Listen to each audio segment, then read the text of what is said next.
Head football coach Steve Addazio came back with a beautiful drive. A couple series later, got that thing within 2 scores. We had a season-high offense, over 400 yards of offense. John Hillerman had 122 yards rushing and 5.5 yard per average.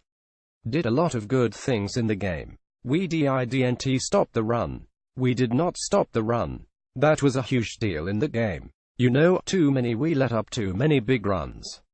There was like 3 runs which comprised most of their offense in the first half. I thought the game was hard fought. I thought our kids played hard. I thought we competed. I thought we made a bunch of plays. I thought Anthony played really well. I thought Ben Petrola at center played a heck of a football game. We're running the ball well, we're throwing the ball pretty good. You know, we had 30 minutes of possession to the 29, so I think the tail of the game came into inability to stop big runs, and then at the end of the game, we were still a 2-score game. We're trying to get it back up the field, and we called a draw. We got a first down, we put the ball on the ground, and that unwound us right there, gave them a short field, and they scored right there, and then they just got silly. So that's what it was. That's where it is. Any questions, Q? Is there anything you can pinpoint about what allowed them to get so many chunk runs? Steve Addazio got out of our gaps. We got out of our gaps, and we didn't tackle well at the second level. There was a couple times the safety should have fit the runs in there, and we missed tackles. Those were missed tackles, and a couple times we hopped out of our gaps, and they popped us for some big runs in there. You know, because they also made an awful lot of good plays on defense and on offense.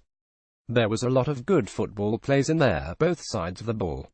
Like I said, it was a hell of a game, but at that point, you know, right around the midpoint of that third quarter, that series that transpired there, we took a hit on it, and then we came back on offense and ran one down the field. It was a beautiful however many play and however many yard drive for a touchdown which brought us back, and I'm going to tell you, at the point in time I felt like we still had a really good chance to win that football game right there, but we couldn't really. Our inability to stop the run. 2 third down runs they popped for big ones on us, 3rd down, 3rd and 9, maybe 3rd and 11, somewhere in that range, and that hurt us. Q. How did Connor Strachan being out affect the run defense? Steve Addazio. Well, he's one of the top 3 players on our football team, so of course it had an effect, but I still thought we played really hard. Next man up. It's like last week, we had to regroup after losing our center, but I've got to tell you, we regrouped at the center position this week. We played a really good football team, and I felt like that kid played. I didn't see the film yet, but he played his tail off. There wasn't a lot of issues there, okay. So now we had then the next week we're dealing with arguably one of our top 3 players on our team, so we've lost 2 of our top 4 players right now, and we dealt with that, and we'll keep dealing with it. That's life. That's where it is. Any team that loses 2 of the top 4 players, it's probably going to take a toll on you a little bit. That and a dime will get me a cup of coffee. We've got to get going. We've got to go play, and I thought our guys did. I thought our guys played. I've got to tell you something. I was enjoying that football game, okay, I really was. Just aggravated that we let that last 7 minutes of the third quarter and then the first 5 of the fourth just let that get away right there at, you know. Q. The 515 rushing yards, that was by far the most you've been here. As a coach, how does that performance sit with you? It can't possibly sit well. Steve Addazio. Our bell cow was defense, and we don't give up like that rushing yards like that, and we let it up on big plays. It wasn't like when you get ground pounded to death. Just let up big runs. That's what happened here. We don't do that, but we did. Q. The way Anthony bounced back today, and also the game Charlie Callanan had a couple big plays there. Steve Addazio. Charlie caught the ball, Anthony threw the ball, played with confidence. This is like the tale of 2 stories to me right now, and maybe you can see it on my face a little bit. I'm really proud of the way these guys played, and some of these guys that are in here, you can see like AJ and some of the unbelievable promise that we have with these players, okay. But it's equally frustrating that we couldn't stop the run today. We were out of our gaps a little bit there at the linebacker positions. We got new people in there and then let up those big spots like that. But yeah, I mean, to watch some of those guys play, yeah, you couldn't get excited watching Anthony Brown play today. Of course you could. He bounced right back against a marquee opponent in a big-time atmosphere and performed. Watch AJ Dillon, the guy is going to have a lot of future. John Hilliman played his best football game here. He came back after the game, and he played like a monster today.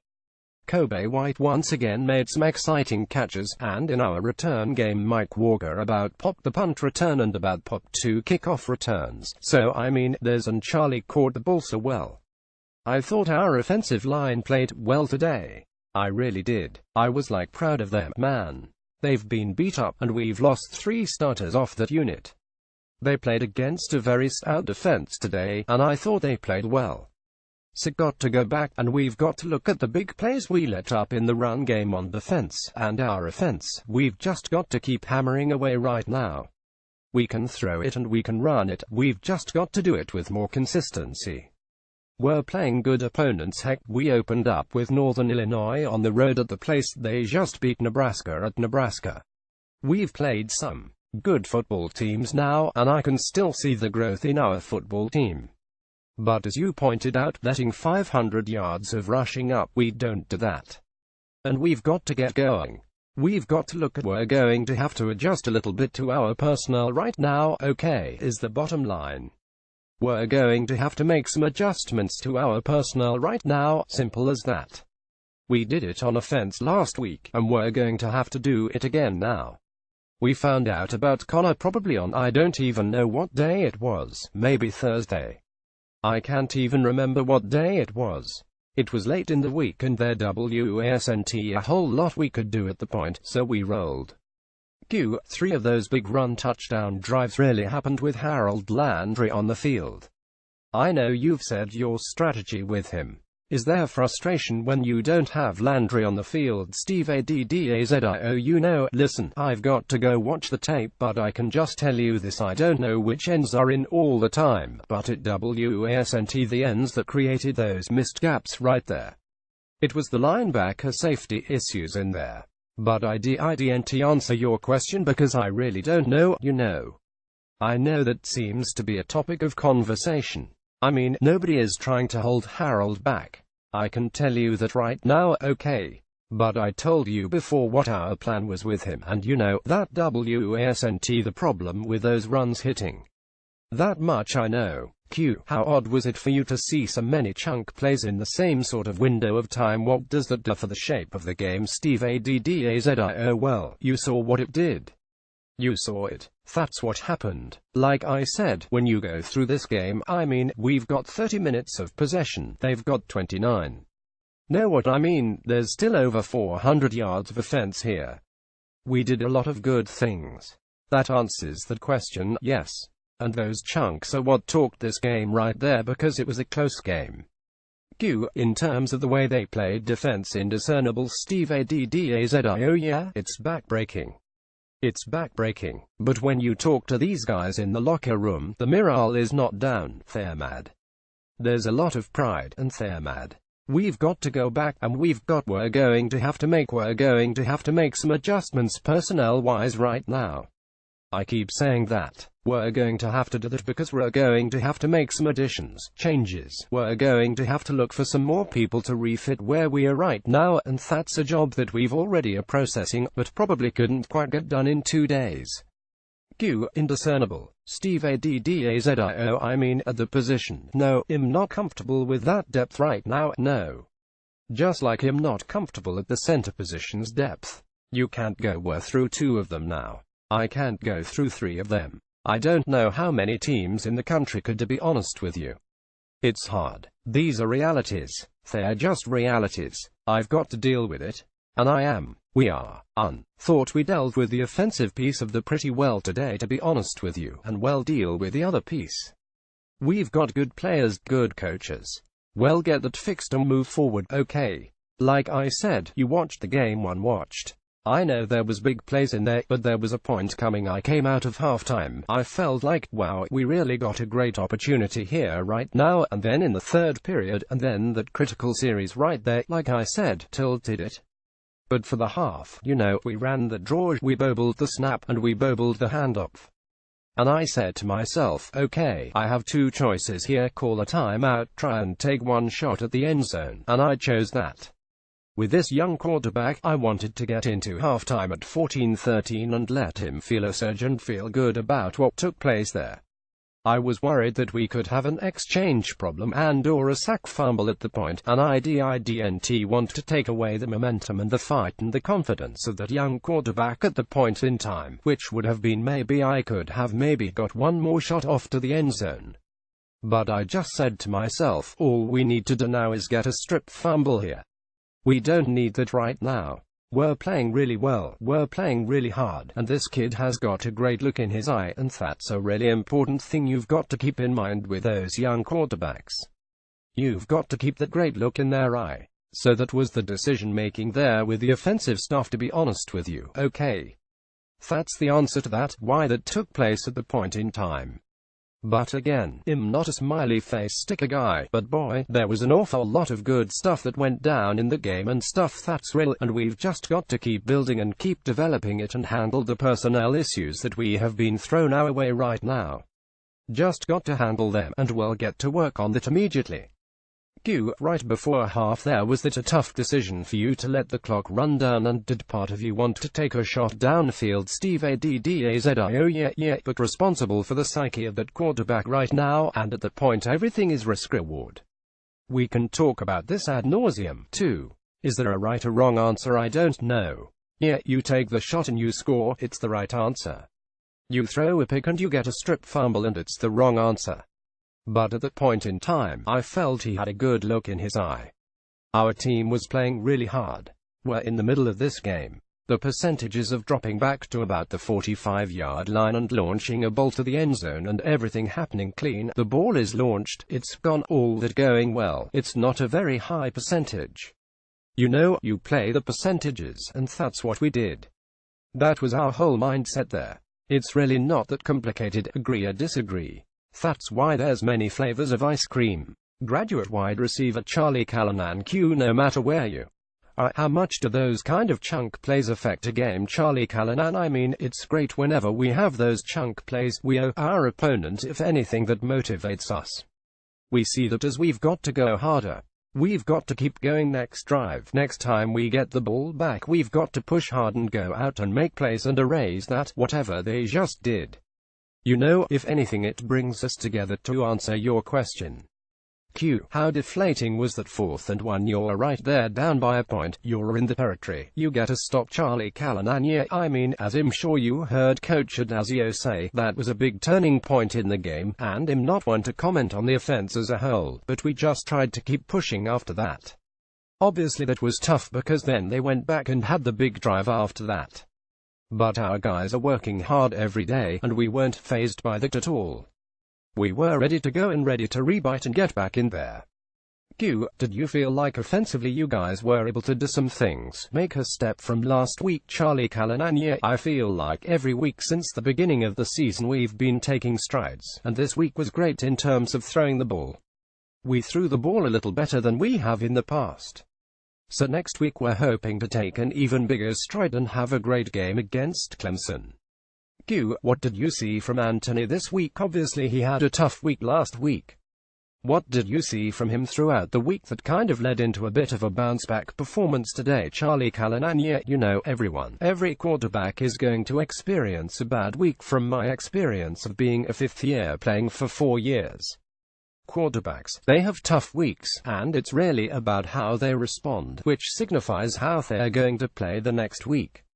He's been awesome. He really rallied the troops together. We got a couple great leaders on this team, and He's one of them. It's just great to see a young guy who's starting his 3rd game to come back and have the poise and be a great player. Explain what happened on your catch from the touchdown on the 4th and goal.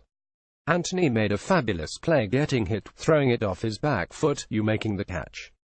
At the end, what did you see on the play? Charlie Callanan, which, the second one? Yeah, 4th and goal. Charlie Callanan, I went up, ran a wheel route, pulled it down, hit the ground, and I secured it throughout the catch, and kid got his hand in there after I was on the ground. I caught it, the ref saw it, they reviewed it, and they couldn't overturn it. Yeah, it was a hell of a play. Anthony made a great ball, threw it up, trusted it. He trusted the receiver was going to be there in the spot that he needed to be, and he makes plays like that all the time in practice, so it's really no surprise to me, but it was a great way to bounce back after the tough drive of the defense. You guys I think were down 15 after that play when you were coming back to the sideline. What was the energy like? And obviously I would assume the feeling was you guys are definitely back in the game. Charlie Callanan: yeah, definitely. It's a top possession game at that point. I don't know, it was probably beginning of the fourth quarter, and we expected to get 4 or 5 more drives in that quarter, and all we need is 2 touchdowns. Do the math, less than half of the drives we're about to have we just need to score, so the game is fully in reach. Energy was high, guys were pushing. It was great to get the momentum swing back towards our way, and even for the defense, got them all excited, too. On that first touchdown you had, seemed like you had really tight coverage there. What did you see on the throw from Anthony, especially with that tight window? Charlie Callanan, you know, he threw a great ball.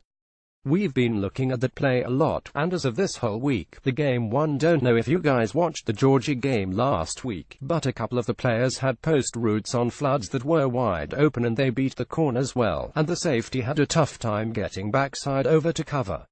So we knew there was a good possibility that that play would come open, so when he called that play, my eyes lit up, and I guess so did Anthony's, and he threw a strike right in their perfect position, and I got to go up and make a play, so it was a great job by Anthony.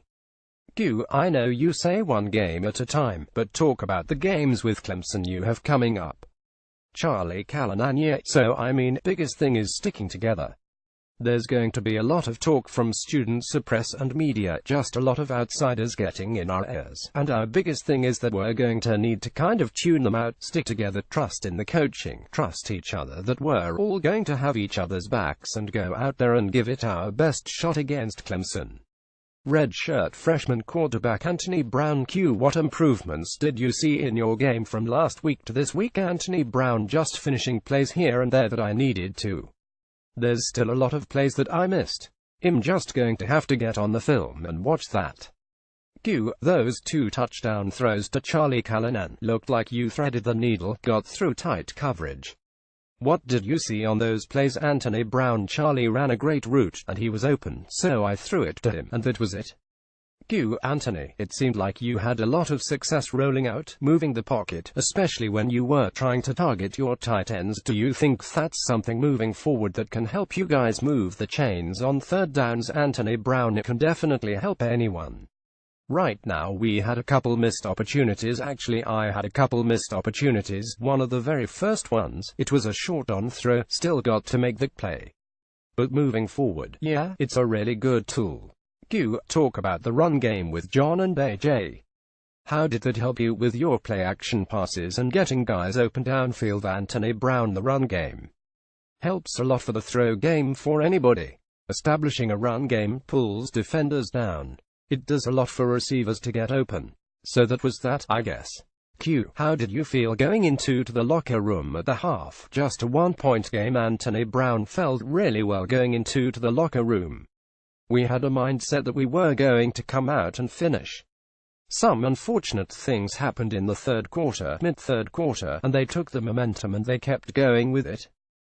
All their chunk plays, how did that affect what you were doing? Anthony Brown: it affects the team, period. A chunk play on offense from us junior defensive back Lucas Dennis. Talk about those chunk plays being momentum builders for them. How much does that pull the plug on what you guys are trying to do? Lucas Dennis: yeah, I would say it pulls the plug, but it definitely gives us something to refocus our focus on.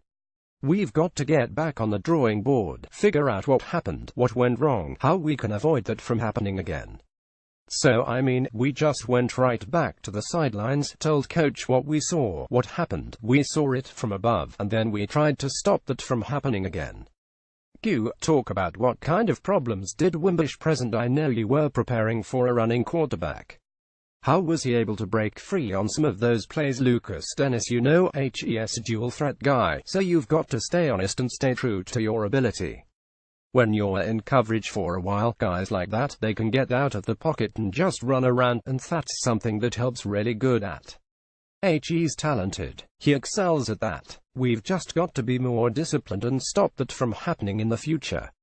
Q. Indiscernible. How did you guys in the secondary prevent him from being a non-factor really? Lucas Dennis the first would say every day we come in here, we watch film, we try to pick up tendencies, cadences and things that they do in the game and incorporate them in ours so we can stop things like that from happening. He's a really good receiver and he has been having breakout games, but I think we were able to do a good job containing him. Q. Indiscernible. Lucas Dennis, just miscommunication. Just not doing our jobs when we had to. But I mean, we're going to get back on the film, see what went wrong, come back in here tomorrow and get it right so it doesn't happen again. Q. Indiscernible. Lucas Dennis, throughout the night, I felt we did a good job, and they were just there was a key few plays that they had breakout runs so we'd stop them and then one would spurt out. We've just got to keep our heads on right and know that we can be the defense we want to be. We can be the best defense in the country.